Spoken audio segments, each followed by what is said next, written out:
The truth is, Black and brown communities have been in a state of crisis long before COVID-19 and the public lynching of our brother George Floyd. I've spent the last 10 years of my career addressing and combating the death gap.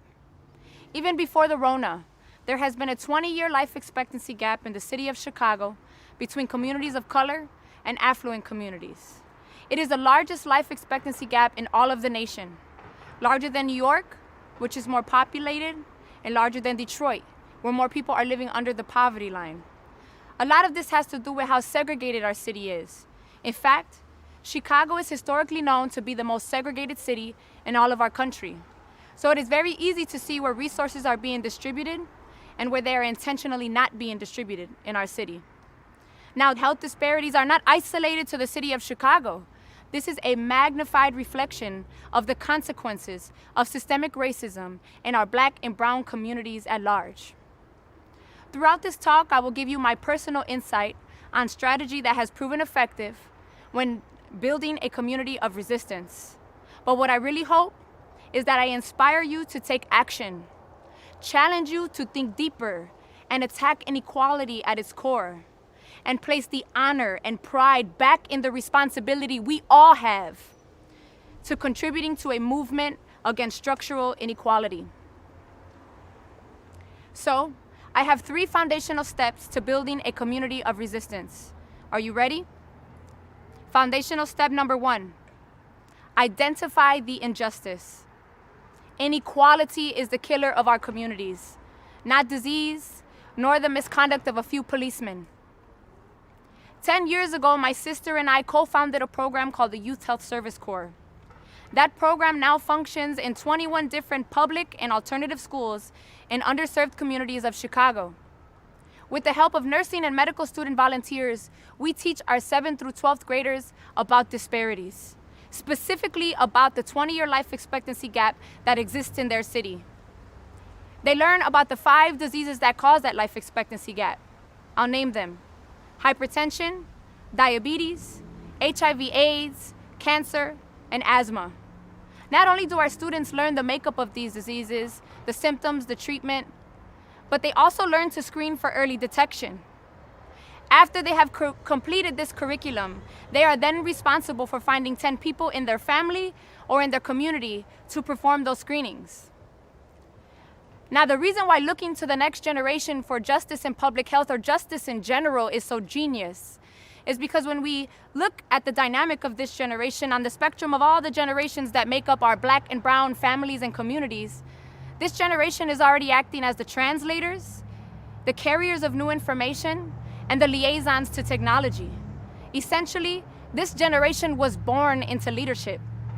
By including this component of service, our students not only identify the injustice for themselves, but they then become the carriers of that identification to the rest of their family and community members. We have to think more creatively when trying to expand the collective consciousness. And who better to look to than the next generation? Which brings me to my 2nd foundational step when building a community of resistance: observation and participation. Create a clear and visible strategy to organize a model community of resistance. In 2016, I was a collegiate athlete turned personal trainer. During my time in the fitness industry, I learned much about how nutrition and fitness could ultimately help prevent disease. In addition, I quickly came to understand the plight of fitness professionals of color.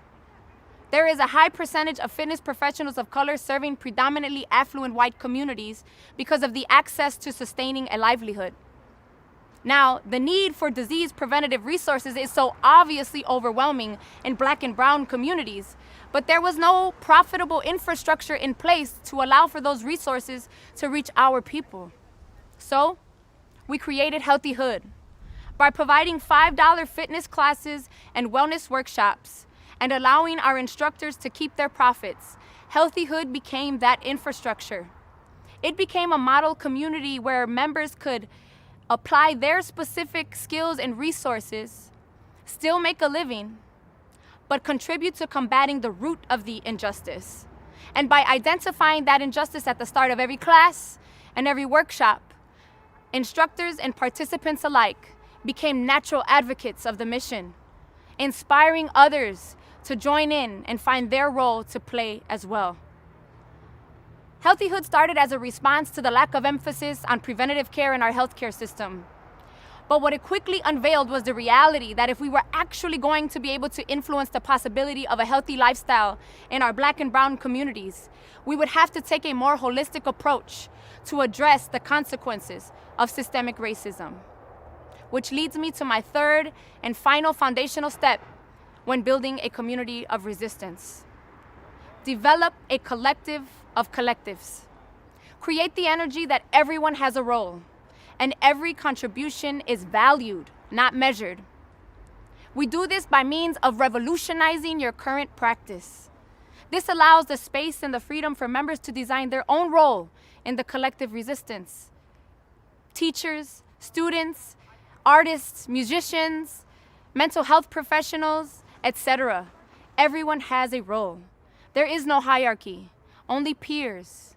This culture encourages members to embrace who they authentically are and what skills and resources they specifically bring to the table. The collective resistance adds value to the action, honor to the responsibility, and passion to the purpose.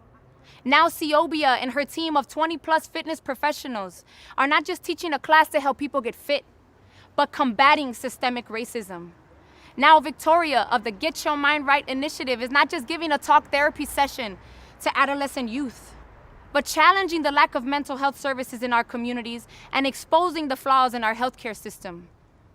And Daisha, the high school senior founder of the Young and Woke Social, is not just throwing a party for her friends, but disrupting the narrative that the youth are the problem and creating an avenue where the youth can be the solution.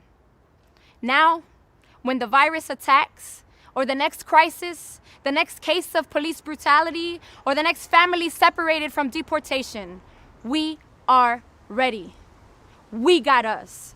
We have an infrastructure in place to create momentum, the means to rapidly distribute information across many communities, to ignite the collective resistance. We got us. It is more than just a physical community, but a spirit, a culture, a movement. COVID-19 magnified what we already knew. Yes, the death toll is disproportionately affecting Black and brown communities. Statistics say because folks who have pre-existing conditions are left more vulnerable to the virus. But what we already knew is that our Black and brown communities were already overwhelmed.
Of equality in an ocean of injustice.